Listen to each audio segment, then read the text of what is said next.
Análisis, política, globalidad y opinión. Esto es Contraeditorial. Saludos muy especiales a todos los seguidores y seguidoras de nuestra revista Contraportada.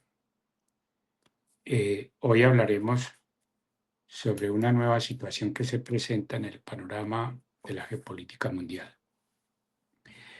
Como si no faltaran las guerras y estos vientos que soplan de antagonismos extremos, de todo resolverse a través de la vía militar, empieza a haber un enfrentamiento entre Tailandia y Camboya. Ya hay algunos resultados de esta primer conato de guerra o de enfrentamiento, con más de 100 camboyanos muertos a través de ataques aéreos y la respuesta de Camboya de misiles, que parece que es la respuesta que están teniendo muchos países frente al poder aéreo de muchos otros.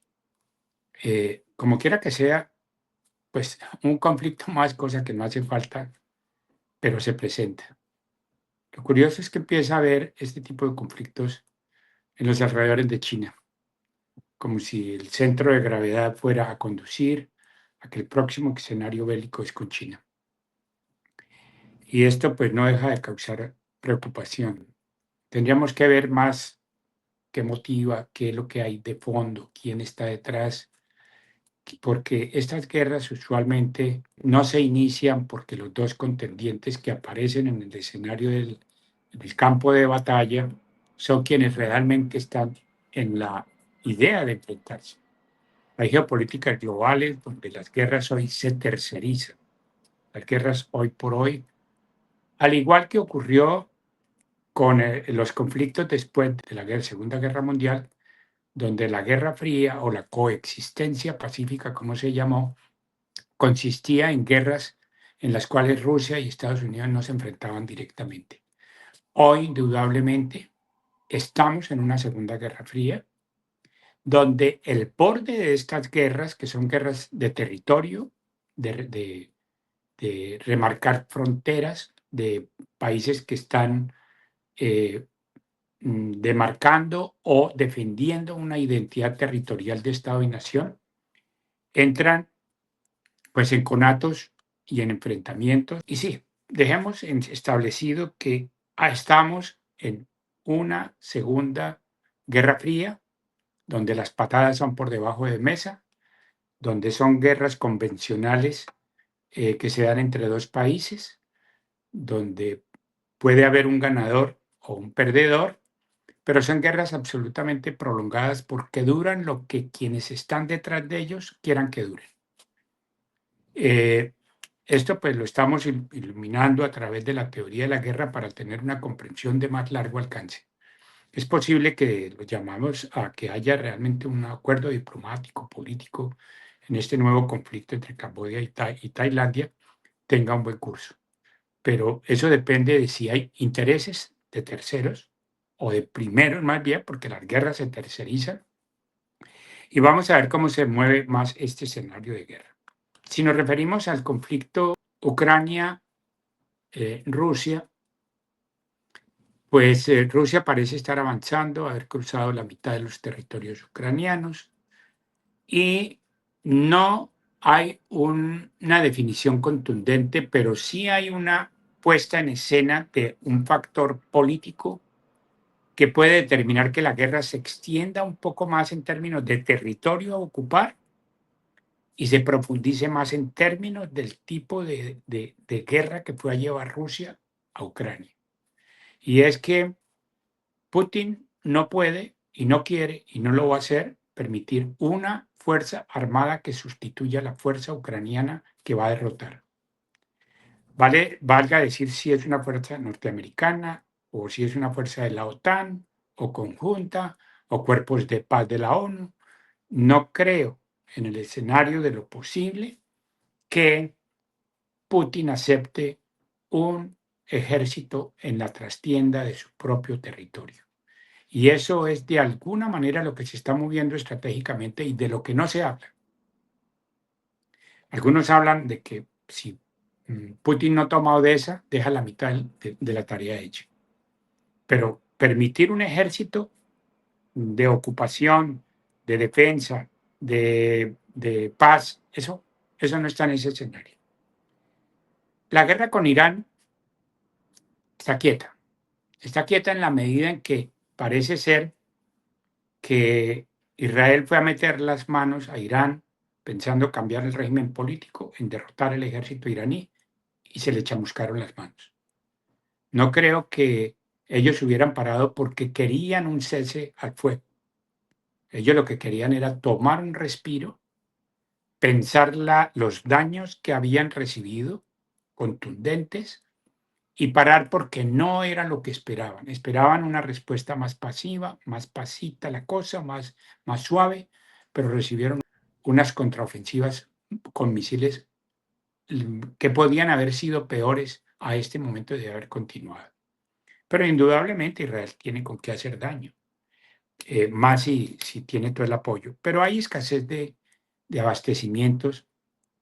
Estados Unidos no puede sostener una guerra de este tipo cuando tiene otros sectores de guerras abiertas y posibles. Estamos hablando de China en concreto. Y porque hay problemas internos de la economía. La deuda externa es trimillonaria, ya no aguanta más. Bueno, estos escenarios se están agotando porque los recursos pueden que se agoten, pero donde haya armas acumuladas y donde haya intenciones hostiles, parece que como si fuera de efecto dominó, todos los países se están contagiando. En Asia, en Eurasia y en Europa se están contagiando de conflicto. Están dispuestos a ir a las confrontaciones militares y armadas. Bueno, respecto a Gaza, debemos decir que la novedad es que Macron o Francia quieren un Estado palestino, cosa que se sale del escenario de la lógica que está usando la OTAN con respecto a sus conflictos.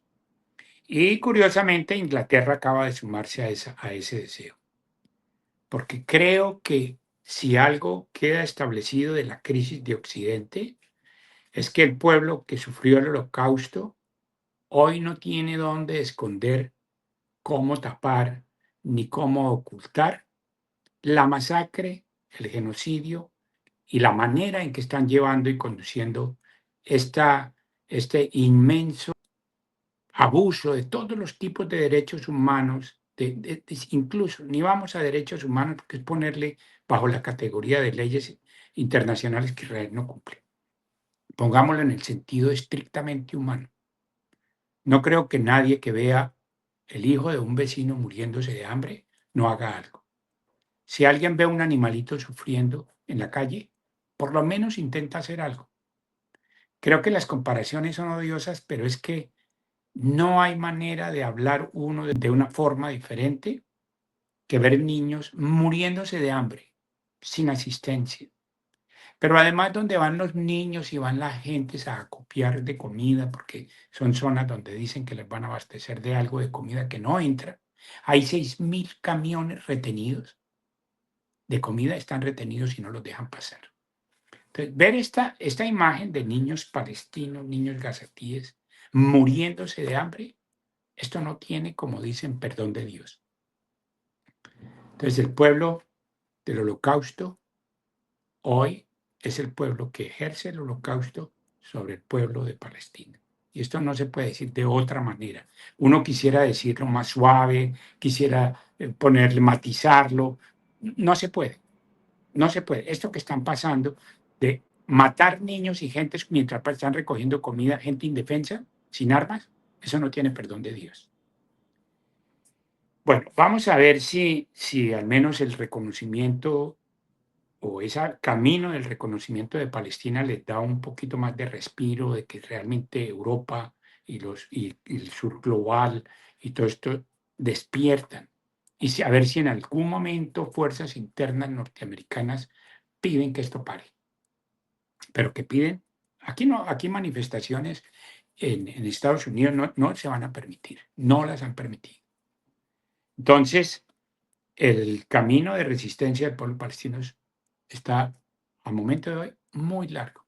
Es insostenible la situación humanitaria del pueblo palestino.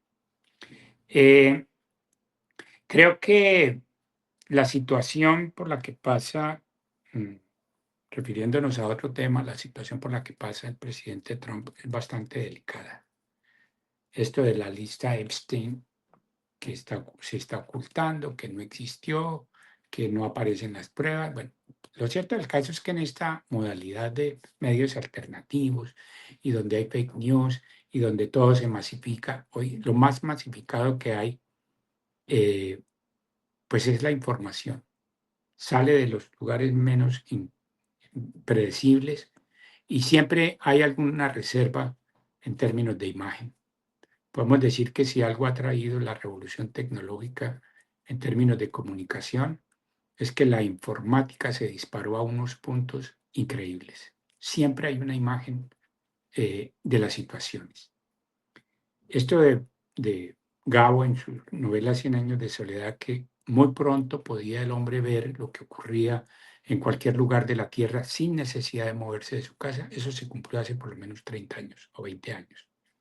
Hoy es increíble. Entonces, todas estas imágenes, pues no hacen que, por más que haya el intento de ocultar, de no dejar que salga a la luz pública esto, ya salió. Falta es a lo que se viene, que posiblemente empiecen a patrocinar los demócratas, es el impeachment. Y creo que hay un daño y esto ha afectado enormemente el movimiento fiel a Trump. Trump puede tener de 30 a 50 millones de norteamericanos absolutamente fieles a él, que haga lo que haga, no van a cambiar su opinión en torno a Trump.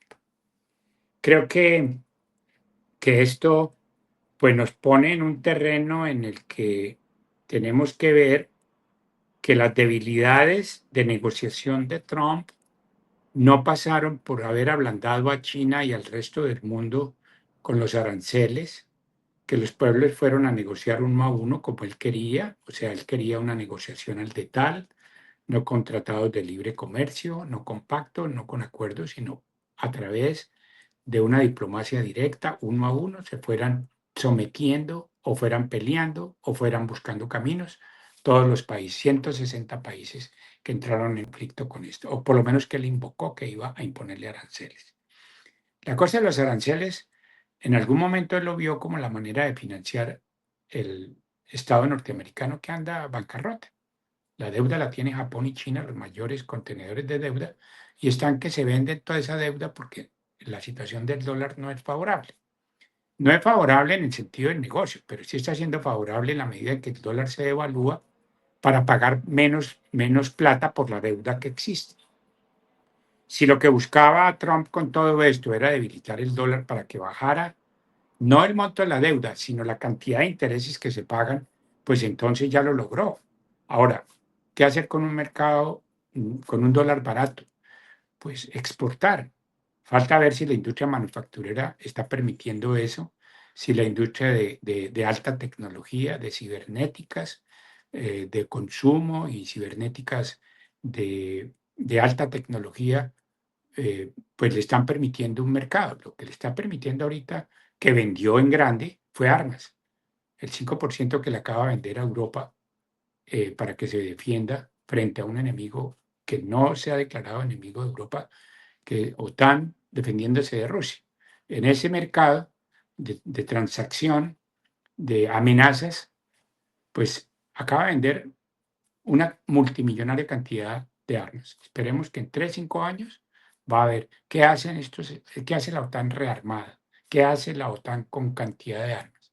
Pues lo que viene a continuidad es continuar el proyecto con Rusia, de desmembrar Rusia. Y pues se supone, no hay que ser muy avesado en términos de análisis militar, pues los rusos van a por lo mismo, van a seguir mejorando sus juguetes de guerra, que son bien contundentes, bien agresivos, y por lo que se ve son armas reales de destrucción masiva.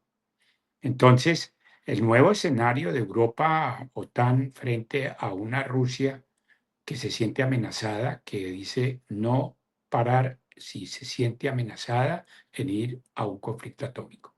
Entonces, esto de la guerra atómica es como la mesa sobre la que está servida todos los conflictos que aparecen y que aparecerán en esta segunda guerra fría que se está presentando en la geopolítica mundial. Sí, yo creo que hacer un análisis de la geopolítica mundial en términos de economía o en términos de políticos, sin poner en primer plano sobre la mesa y como factor central la guerra, es estar haciendo análisis, pues, eh, que les falta lo fundamental, que es poder interpretar por qué la guerra se quiere meter en este momento en la geopolítica mundial. Es porque se están definiendo nuevos territorios, porque hay un cambio de época. Habíamos hablado de un cambio de era, que es la crisis climática que está trayendo pues la presencia del hombre en términos de una edad geológica. Entonces ya hemos hecho hemos lacerado, hemos explotado, hemos sobreexplotado la tierra, pues que hoy ya estamos dejando una huella indeleble. O sea, es muy probable que una persona deje más basura y superviva su propia basura que los huesos que tiene. O sea, a 100 años yo me imagino que mi basura todavía no ha sido destruida. En cambio, mis huesos es posible que ya no existan. Esto para decir que es grave, que es una cosa, eh, esto del cambio climático no es un cuento, pero por el antropoceno que llaman. Esto dejémoslo ahí con ese nombre bonito o feo, porque más bien le suena a uno como a conmovedor pensar el futuro de hijos y nietos en un mundo que se llenó de anhídrido carbónico y que cambió completamente ese clima que duró por más de 12.000 años. Pero estamos hablando de un cambio de época, donde se pasó del mundo unipolar norteamericano, de hegemonía norteamericana, con la caída del muro de Berlín, a la fecha donde prácticamente lo que establece la guerra Rusia-Ucrania es que hay una nueva geopolítica y que en esa nueva geopolítica entraban tres ejes de poder. Hay otros adicionales que quieren entrar, India, por ejemplo, pero los tres son Estados Unidos, China y Rusia. Pero hay otros poderes que están queriendo, regionales que quieren entrar. Pues la OTAN o Europa, pero están muy desdibujados, muy pobres como para, digo pobres en el sentido de su perspectiva, porque es que pobre es un país que se gasta la plata de la gente, sus pensiones, de la salud, de la educación y todo se la gasta en guerra. Pues eso es como quemar la plata, eso es como quemar la riqueza. Y físicamente es meterle humo a la riqueza más importante que es la de la protección de los pueblos, su supervivencia, su desarrollo, su avance tecnológico. Entonces, bueno, este panorama no lo queremos pintar tan catastrófico, tan de que se acabó, pues este es el fin el fin del fin, ¿no? El fin del fin es que las guerras entren a que podamos domesticar la guerra.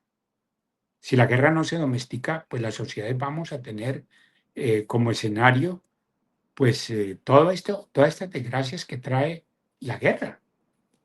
Entonces, mm, igual que en Colombia, para referirnos en concreto a nuestra situación colombiana, pues mientras no domestiquemos estos actores armados, mientras no podamos domesticar el conflicto interno, pues esto va a ser objeto de consigna de la derecha, que su oferta más importante es la de seguridad, cuando ya se la han jugado más de 20 años por eso y nunca lograron derrotar estratégicamente a ningún actor armado.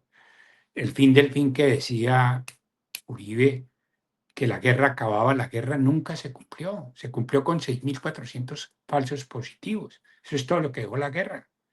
Entonces, han rendido más los acuerdos de paz y ojalá los acuerdos de paz entren en el escenario de factor decisivo para domesticar la guerra, pero no tiene, la paz no tiene como recurso domesticar la guerra por sí mismos. Tiene que ser una voluntad de los pueblos, tiene que ser una voluntad colectiva la que realmente interpele a los agentes de las soluciones militares exclusivamente.